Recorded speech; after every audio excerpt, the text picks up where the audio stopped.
anak-anak, hari ini kita akan belajar tentang metamorfosis pada makhluk hidup. Hari ini Ibu akan menjelaskan menggunakan cerita. Yuk kita simak ceritanya. Ulat si buruk rupa. Suatu pagi, di hutan yang rimbun, semua hewan keluar dari persembunyiannya. Mereka menghirup udara yang segar dan saling menyapa. Pohon-pohon pun saling menyapa dengan para penghuninya, termasuk ulat. Ulat merupakan salah satu penghuni rumah pohon di hutan itu. Ia memiliki badan yang gemuk dan pendek. Karena ini, ia tak sanggup menopang tubuhnya. Dan ia tak pernah meninggalkan rumahnya. Tetapi ia tak pernah kesepian. Karena dia warga yang ramah. Saat ulat sedang asik menikmati sarapannya, ia kaget dan hampir jatuh. Karena merpati yang terbang cepat dan hinggap di dahan dekat ulat sambil tertawa. Tanpa sadar kalau ulat sedang memperhatikannya dengan nafas yang tertahan. Betapa senangnya aku memiliki kekasih yang sangat romantis, ucap merpati diselingi tawanya. Tapi itu langsung terhenti ketika matanya tertuju pada ulat yang dari tadi melihatnya. Hei, apa yang kamu lihat? Berdiri dengan kedua sayap bertopang di pinggangnya. Aku tahu. Kamu pasti sedang mengagumi keelokan tubuhku ini kan? Iya kan? Belum sempat ulat menjawab, merpati kembali menimpali pertanyaannya sendiri. Ya, kamu pasti begitu. Karena semua penduduk di hutan ini mengakui itu. Aku adalah penghuni tercantik di sini.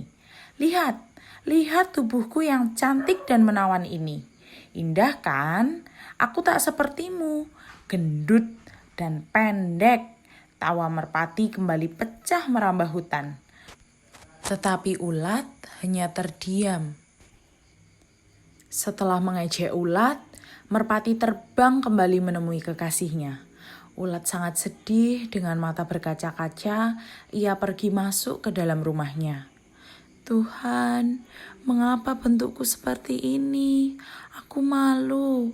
Aku juga ingin cantik. Ya Tuhan, bisakah aku berubah? Ulat pun tertidur dalam tangisnya. Setiap hari, merpati terbang di atas rumah ulat.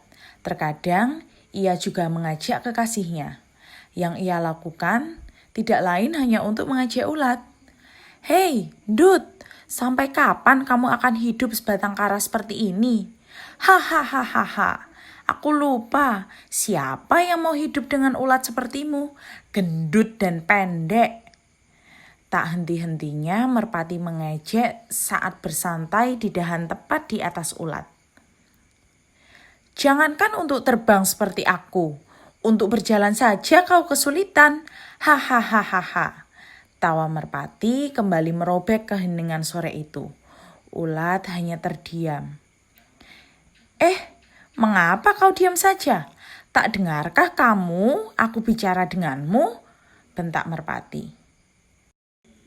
Melihat kejadian itu, warga hutan lainnya hanya bisa diam dan bersimpati kepada ulat. Sabar ya ulat, merpati memang seperti itu. Jangan kamu masukkan hati ya, nasihat belalang kepada ulat. Terima kasih belalang, tetapi aku juga harus melakukan sesuatu, jawab ulat. Sore itu entah mengapa ulat merasa sangat kedinginan. Ulat menggigil menahan dingin. Tetapi tidak lama ulat tidak merasakan kedinginan lagi. Ternyata sekarang ia terbungkus oleh suatu lapisan yang membuatnya hangat. Lapisan yang membungkus ulat ini dinamakan kepompong.